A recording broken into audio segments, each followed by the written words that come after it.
샬롬, 반갑습니다. 김일의 목사입니다. 오늘도 샬롬 목상에 와주신 모든 분들 주님의 이름으로 환영하고 또 축복합니다. 최근에 푸른 하나님의 도움을 요청한 외국인 두 가정이 있습니다. 그런데 놀랍게도 이분들이 우크라이나에서 오신 분들이었습니다. 두 가정 모두 우크라이나 국적의 고려인 가정들인데 이번 러시아와의 전쟁이 시작된 이후에 우리나라로 피난을 오셨습니다.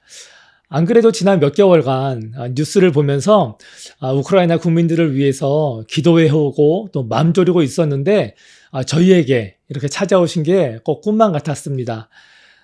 지금 이분들뿐만 아니라 다른 더 많은 또 피난 오신 분들과 연결이 되어서 이분들에게 재정적인 지원뿐 아니라 살 집도 제공해드리고 또 여러 가지 이런 필요들을 채우는 일들을 하고 있습니다. 한국에 아무 연고가 없는 분들이 많이 계십니다. 이곳에서 잘 정착하실 수 있기를 기도해 주시면 감사하겠습니다. 자, 오늘은 창세기 12장을 배우려고 합니다. 먼저 창세기라는 성경에 대해서 말씀드릴 게 있는데 이 창세기에는 이 4개의 사건과 또 4명의 인물로 구성이 되어 있습니다.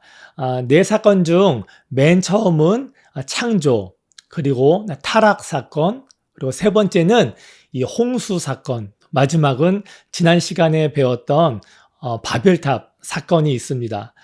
하나님은 창조를 시작하시면서 우리를 향하신 놀라운 계획을 이루어 가십니다. 하지만 인간의 죄로 인해서 이 타락과 홍수, 또 바벨탑 사건이 일어나게 됩니다. 하지만 하나님은 우리를 향하신 그분의 선하신 계획을 포기하지 않으십니다. 우리로 하여금 죄에서 돌이키도록 심판을 하시지만 다시 은혜를 주셔서 회복을 이루어 가십니다. 저였으면 홍수 이후에 다시 또 범죄해서 달을 우상 숭배하며 하나님을 대적하며 바벨탑을 쌓는 인간들을 심판하고는 다 포기하고 말았을 텐데 말입니다. 그렇습니다. 내가 내 자신을 포기해도 그리고 세상과 내 주변 사람이 다 나에게 소망이 없다고 떠나간다 할지라도 하나님은 절대로 우리를 포기하지 않으시고 떠나지 않으십니다. 우리가 믿는 하나님이 바로 이런 하나님이십니다. 이 사실을 꼭 기억해 주시기를 바랍니다. 다시 성경으로 돌아오겠습니다. 하나님은 아무 소망도 보이지 않던 그곳에서 한 사람을 부르심으로 우리를 향하신 하나님의 사랑의 계획을 이루어 가시기 시작합니다. 12장 1절부터 4절까지의 말씀을 한번 읽어보겠습니다. 여호와께서 아브라함에게 이르시되 너는 너의 고향과 친척과 아버지의 집을 떠나 내가 내게 보여줄 땅으로 가라. 내가 너로 큰 민족을 이루고 내게 복을 주어 내 이름을 창대하게 하리니 너는 복이 될지라. 너를 축복하는 자에게는 내가 복을 내리고 너를 저주하는 자에게는 내가 저주하리니 땅의 모든 족속이 너로 말미암아 복을 얻을 것이라 하신지라. 이에 아브라함이 여호와의 말씀을 따라갔고 롯과 그와 함께 갔으며 아브라함이 하란을 떠날 때에 75세였더라. 아멘. 하나님이 아브라함이라는 한 사람에게 찾아가십니다. 그는 노아의 아들 중 셈의 자손입니다. 하나님은 아브라함에게 살고 있던 곳에서 떠나라고 말씀하시고 내가 너를 큰 민족을 이루게 하고 또 복을 주어 창대하게 하실 것을 약속하십니다. 이 하나님의 말씀에 아브라함은 즉각 순종합니다. 그런데 이 순종이 놀라운 이유가 4가지가 있습니다. 첫 번째는 아브라함이 이전에 하나님의 복을 받은 적이 성경에는 기록되어 있지 않습니다. 하나님과의 교제나 관계도 언급되어 있지 않는 것을 봐서 이번에 하나님이 아브라함에게 찾아가셔서 말씀하신 것이 처음일 수가 있고 무엇보다 이런 하나님의 언약을 믿을 수 있는 근거가 없는데도 불구하고 아브라함은 순종을 한 것입니다. 두 번째로는 하나님이 아브라함에게 고향과 친척과 아버지의 집을 떠나라고 하셨는데 예를 들어 여러분이 할아버지 때부터 살아오던 곳, 가족과 직장과 내 재산이 있는 곳을 정리하고 한 번도 가본 적이 없는 낯선 곳으로 온 가족을 다 데리고 떠나라 라고 하면 여러분 그렇게 하실 수 있으실까요? 이것은 정말 놀라운 결단입니다. 세 번째로 그가 순종했을 때의 나이가 무려 75세였습니다. 그 나이에는 인생을 평화롭게 마무리해야 되는데도 불구하고 그는 새로운 도전, 새로운 모험을 시작한 것입니다. 이것도 정말 어려운 결정이 아닐 수 없습니다. 그리고 마지막으로 이게 제일 중요한 것인데요. 하나님이 아브라함에게 어디로 가는지를 전혀 말씀하지 않으셨습니다. 1절을 보면 내가 내게 보여줄 땅으로 가라 라고 되어 있습니다. 이 말은 갈 지역은커녕 걸어갈 방향도 모른 채 떠나야만 했던 것입니다. 예전에 제가 제 친구를 전도할 때에 제 친구가 제게 뭐라고 말했냐면 자기한테 하나님이 계신 걸 보여주면 하나님을 믿겠다고 하는 것이었습니다. 또 어떤 사람은 자기 문제를 해결해 주시면 자기가 좋아하던 술도 담배도 다 끊고 교회 나가겠다고 했던 기억이 납니다. 우리는 이렇듯 무엇인가 확실하게 보여줘야 믿는 존재들입니다. 그런 본성을 타고났는데 아브라함은 어딘지 알지도 못한 채 본토 친척 아비집을 떠난 것이었습니다. 성경은 보지 않고 믿는 것이 복되다고 합니다. 그럼 아브라함은 어떻게 이 하나님의 말씀에 보지도 않고 순종할 수 있었던 것일까요? 아브라함이 그렇게 반응할 수 있었던 이유는 무엇이었겠습니까? 저는 그가 단순히 하나님한테 복 받으려고 나중에 크게 성공하려고 순종한 것은 아니라고 생각합니다. 그러기에는 너무나 이 모든 것이 무모한 조건이었기 때문입니다. 저는 아브라함이 그렇게 하나님의 말씀에 순종할 수 있었던 이유는 하나님의 성품과 또 그분의 선하심을 믿었기 때문이라 생각합니다.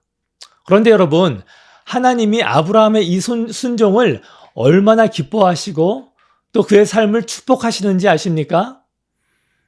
약속하신 말씀 그대로 그가 이스라엘 민족의 믿음의 아버지가 되고 또 말 그대로 그를 축복하는 자를 축복하시고 저주하는 자를 저주하십니다.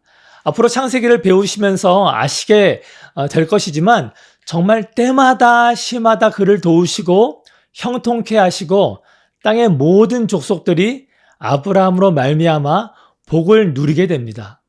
그를 당대의 최고의 복의 근원으로 삼으시고 또 후대에까지 무한한 존경을 받게 만드십니다.